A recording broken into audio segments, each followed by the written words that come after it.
welcome everyone to this amazing meeting. We've just had very fruitful discussions with the members and executives of the Council, and I'm particularly honored and privileged to have Ms. Clark with us today.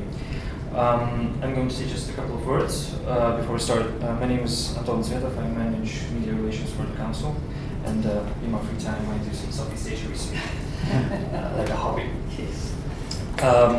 And this is we're fortunate to have this group of journalists here. These are handpicked. So I hope this is going to be a trusted discussion. We're also happy to have Ambassador Hill here with us. And I think that all of you have done your homework, and there is no need to list all the credentials of Madam Clark. The only thing I want to say, and which I've carried out very carefully from our previous discussions, that working 27 years in Parliament is pretty much the median age of the journalism. So I assume that we are going to have a very fruitful discussion, and we are ready for your remarks, and we will move on straight to questions. Okay? Thank you, and thank you to the journalists for coming and the Council for hosting.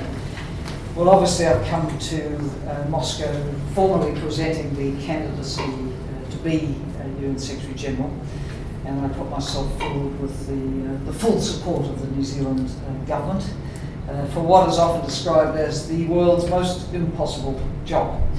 And as I said to the Council, I'm not a masochist, I'm an optimist. I put myself forward because I believe that the United Nations is a force for good, and the role of the Secretary General can be an enormous force for good. At the Council, I've gone back to the foundation of the UN. Russia was a founding member. My own country was a founding member. An organisation that came out of the disaster of World War II, which hit Russia so hard. And like Russians of my age, I, as a New Zealander, grew up in the shadow of World Wars I and II and all the family stories. And that gives real meaning to the words of the UN Charter to save succeeding generations from the scourge of war, which still remains one of the very significant pillars of the UN. So I come forward at a time when the world is obviously facing many very serious challenges. A number of them are in the peace and security area. There's also the major environmental challenges, not least climate change, the outstanding development challenges with still some 900 million people living in extreme poverty around the world, the risk of global pandemics and disease outbreaks. And I think that more than perhaps at any other time, the UN needs to step up, and is going to need someone with proven pragmatic leadership skills and experience to lead that. My background, of course, I am the former Prime Minister of my country and leader of my region. And the last 7 years I've been at UNDP, leading not just UNDP but the global development arm of the United Nations. And across all these capacities, whether it's a national, regional leader or at UNDP, I've been able to work with the broadest possible range of leaders from every kind of political system, culture, ethnicity, and to have a very broad understanding of the wide range of challenges which the UN is expected to step up to. I should say that in the sets of challenges, the member states have done a good job with the big agendas on environment and on development. We have huge agendas out of last year, the Sustainable Development Agenda, which every country obviously has a stake in rolling out. And the Paris Agreement on climate change is a good and ambitious agreement. There's going to be a lot of support for implementation. Working on these kinds of issues has been my bread and butter the last 7 years, so the Secretary General will be no difficulty championing and driving these forward. But where I see the UN struggling somewhat now is in the changing nature of conflict. When the UN was formed, the hope was to stop wars between nations, which by and large by and large, has been successful. We don't see so many outright armed conflicts between nations these days, but we do see a lot of conflict, the protracted civil wars, the terrorism, the violent extremism, all the trans-border implications, and of course, one of the implications has been the huge pressures on migration flows, which were very much in the news last European summer, and we await to see whether various agreements this year will mitigate somewhat against that, or whether we will again see suffering on the scale, death and suffering on the scale that we saw last summer, which was very, very distressing. Now, as I travel around, and I'm endeavouring to travel to every Security Council capital, and by the end of this week I will have been to 13 of the 15 capitals. I'm obviously seeking views on what people are expecting from the UN and what they see as the most essential qualities in the next Secretary General. And on the latter, the answer often is someone who's seen as fair, can be an honest broker, will defend the UN Charter, someone who's able to withstand pressure. There's plenty of pressures in a job like that one. Someone with a deep and long understanding of international affairs. I've been involved in thinking about and working on these issues since I was a student as part of the Vietnam War generation, working on nuclear disarmament from relatively young years, anti-apartheid movement, going to Parliament, always being on foreign affairs committees of Parliament, being a leader of my country. These issues have been of interest to me my entire life. I've been immersed in them. And I think I can bring to the job the skills of someone who has very wide global networks, a lot of leadership skills, skills running a government, skills of running a major part of the UN system, and one who understands what the scope of the good offices of the Secretary General could be to build greater trust between member states to address some of these outstanding issues where the UN has been struggling somewhat. At UNDP, I think I've been able to succeed in making it a more effective organisation, getting better value for money. And I do stress this is important because every ruble, dollar, or yen, or euro that goes into the UN is money that somebody's taxpayers have to come up with. And you owe it to the member states to really show that there's value for money for investing in this organisation. I think there's some work to do in this regard. And for assuring that the UN is practical, flexible, and effective. And it needs someone pretty practical and hands-on to drive that forward.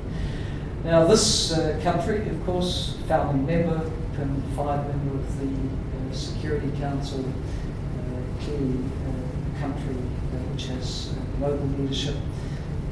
How Russia sees the UN is of immense importance. Russia invests a lot of time and energy in the UN and all its mechanisms, contributes in many, many ways. And I believe with the kind of background I have, with the kind of relationships I've been able to forge with Russia in my current capacity as UNDP Administrator, with a framework partnership agreement with Russia, the UNDP Russia Trust Fund, where Russia invests through UNDP in development issues in third countries. I believe I've established a track record for being a fair and honest broker to work with, and could continue that as Secretary General. So those are the points I'm making as I come around to present the candidacy. Obviously in the very interesting symposium we've just had with the Russia International Affairs Council, we've canvassed many issues. Enough really to keep us here for the rest of the week. But let me stop my comments there and hand it over to the journalists. And also let me note, as we did at the start of the previous session, that I do acknowledge the very sombre anniversary day it is today in Russia, which is the 75th anniversary of the start of the Great Patriotic War when Russia was invaded. And it brings back many memories to many families in this country. Thank you. Thank you so much for the energetic remarks, and we can move directly to questions. Yes, please, Полина Чуница, sorry. Thank you very much for your presentation and for your words. So, what's your view on the so-called reform of the Security Council that is being so widely discussed in recent months. Russia has its own view on this problem, and it sometimes not doesn't coincide with what the other partners of the Security Council say. So. Yes, well, I mean, I understand Russia has taken the position that it would support reform, providing it can be supported by 2/3 of the nation. We have a challenge, which is that the existing structure of the Security Council derives directly from the post-war settlement of 1945. Of course, the world doesn't look like 1945 anymore. So many of today's member states, the great majority, are not independent countries in 1945, and there are many major geopolitical and geoeconomic developments in the last 79 years. So, as Secretary General, one's views on what could happen are no better than anybody else's. You are there to try and support the member states to move the issue forward. But I would say I think it needs to be moved forward. I think the member states do need to very seriously address it, because it is about the UN staying relevant and being seen to be an institution which relates to today's world. 1945 was one thing, did a great job, right thing to do at the time to structure as it was. But in the cool light of day and wanting the organisation to be fully effective, the member states need to address the reform issues. Thank you. Next question. So,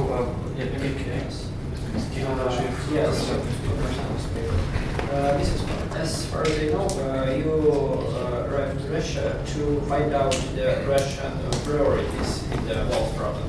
So now you visited our country and you have talks with our officials. So what could you say about Russian priorities in the world problem now? Well, we've started today with this very interesting session with many experts at the symposium round table. And I see Mr. Lavrov later today, and I'll be having lunch with senior officials. But I think I can say what came through the discussion this morning was, firstly, Russia is very engaged with the UN. Russia puts a lot of effort into the UN. It regards the UN as very important. It wants it to work well. I think it is looking to the next Secretary General, as our moderator sums up, to see what could be done to try to support rebuilding a climate of trust between major member states. And what I have been saying is I believe I have the leadership skills, the networks, the connections to try to bring people together to resolve issues. And using that space, those good offices of the Secretary General will be extremely important.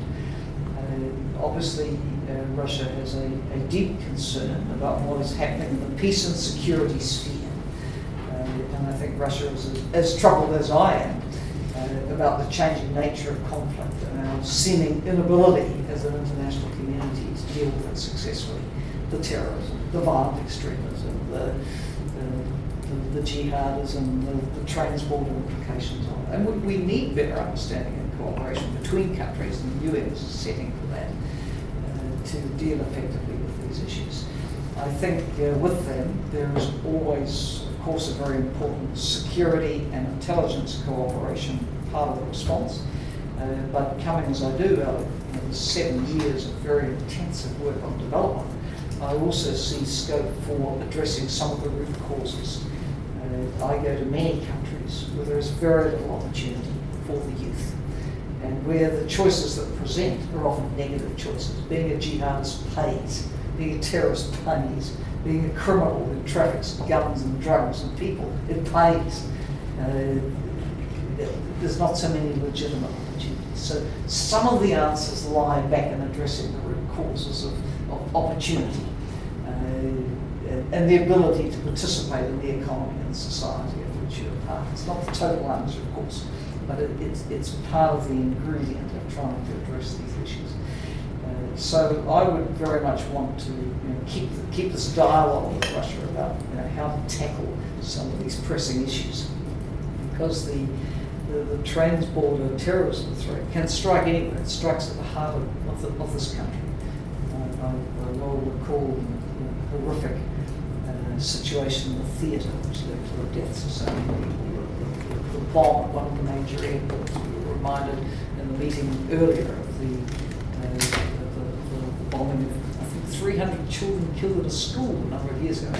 Horrific things have happened here, let alone Paris, Brussels, London Tube, Twin Towers, Mali, the Bamako Hotel, Ouagadougou Hotel, major hotel in Côte d'Ivoire. I mean, the list goes on. This is very, very troubling. And I think effective international cooperation to address this is one of the pressing issues of our time.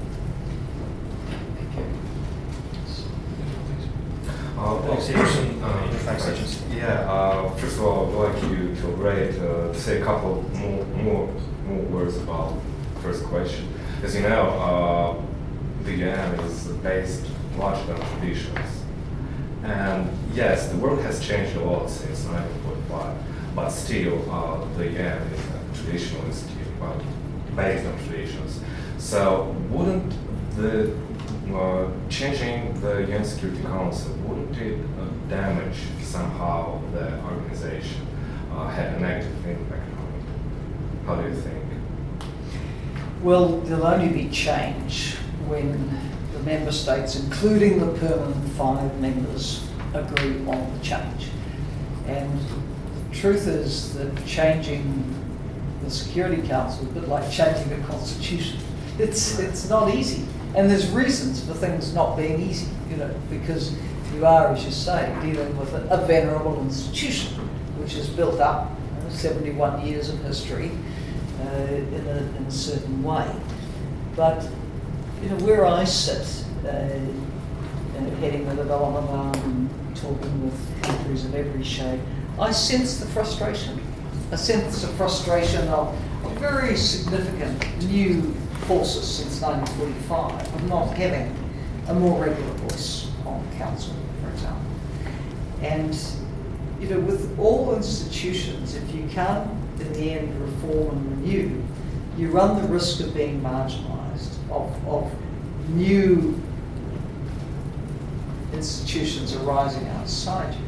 Now, from the point of view of many of the smaller member states, they look at the G20 and they say, well, that's for the big 20, what about us? So I think it matters for small countries also that the UN is seen to be effective rather than responsive. And that there is a way for also the large and significant emerging forces to have more of a voice. And if you allow my second question, well, again, about the UN, and again, it is kind of procedural thing. When will the UN Security Council approve the candidate so that the General Assembly votes? And when the voting in the General Assembly can take place?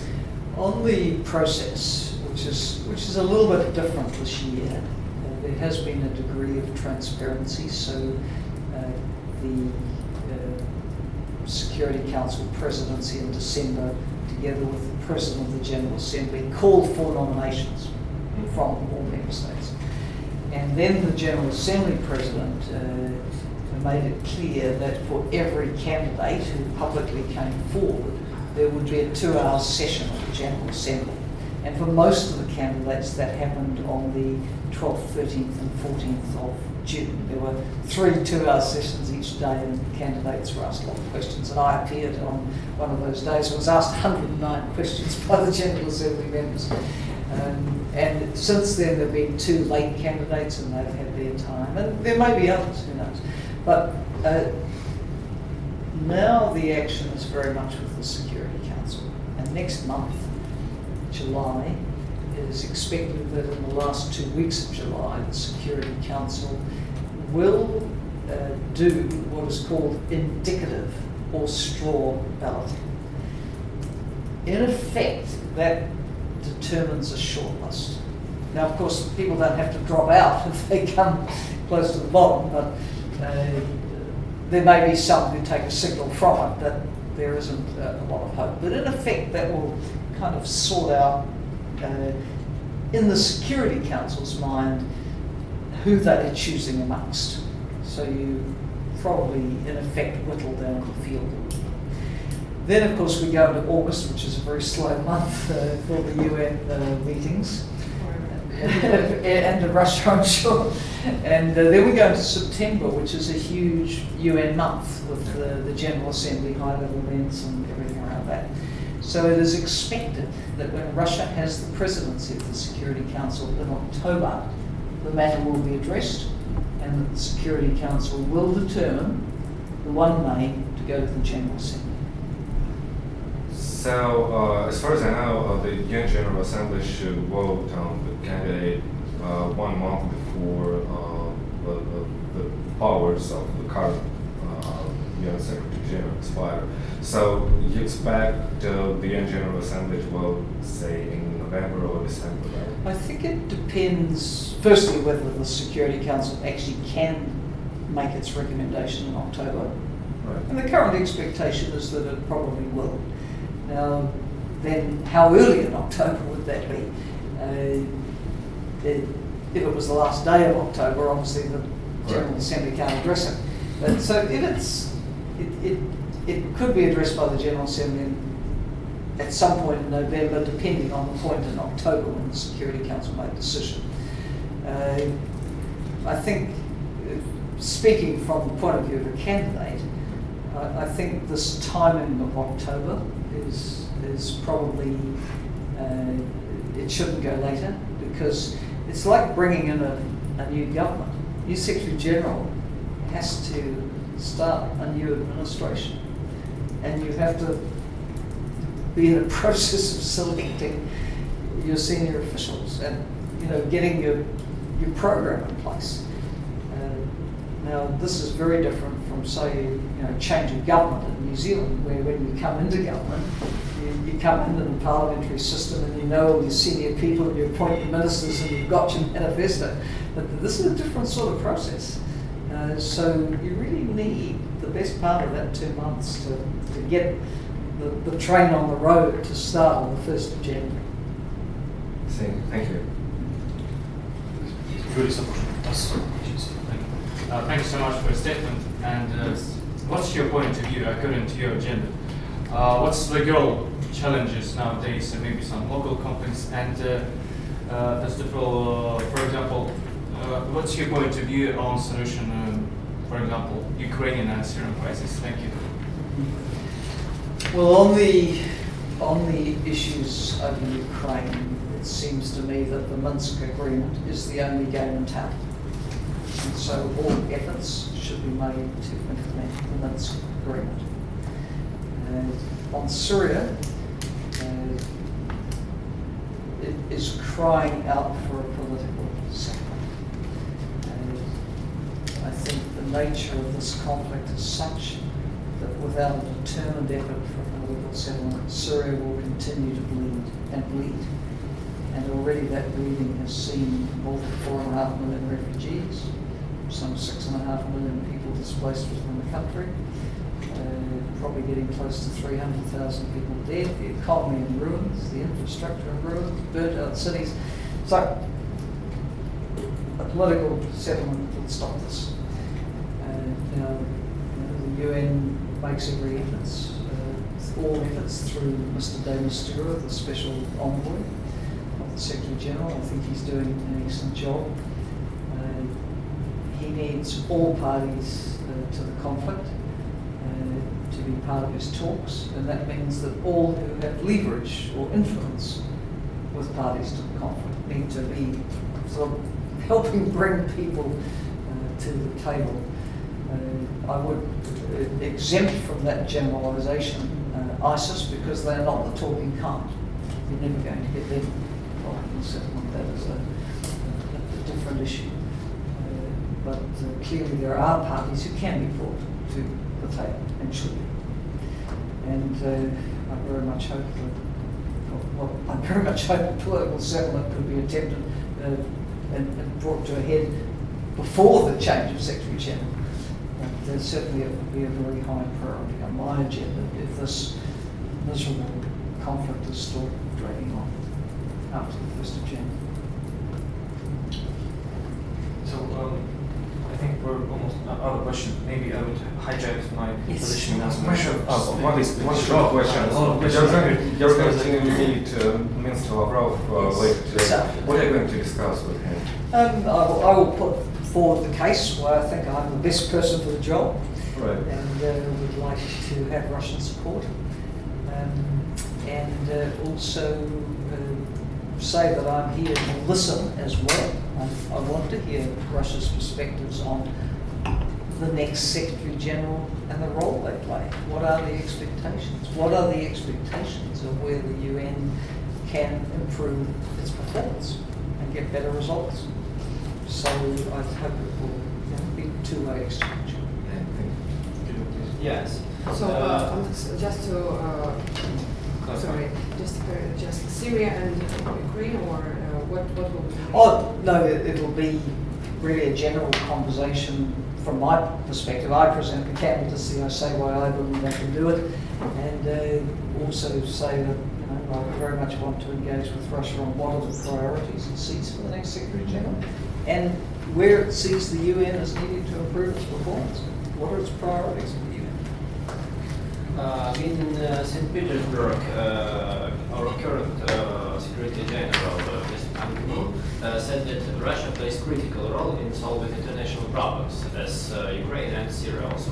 And this speech of Mr. Ban Ki-moon got angry, the representative from Ukraine, because he said that Russia is aggressor in this conflict, and so our country could not solve the problem started because of Russia in his position. What do you think about it?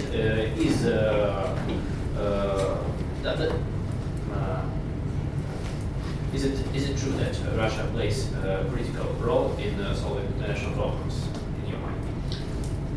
Well, let's start from the general principle that Russia is a member of the Security Council. Yes. It is a permanent member.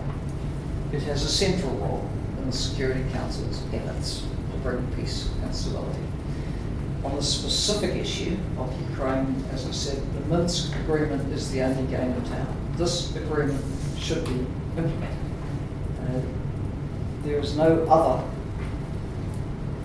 initiative on offer, and that one agreed to by the parties, and this agreement should be upheld. Thank you so much. I think we're out of time, right? I'll shelve my question to the time we You defer to when your you're host. Secretary. Thank you. Thank you so Thank much. you for coming. Thank you. Thank you.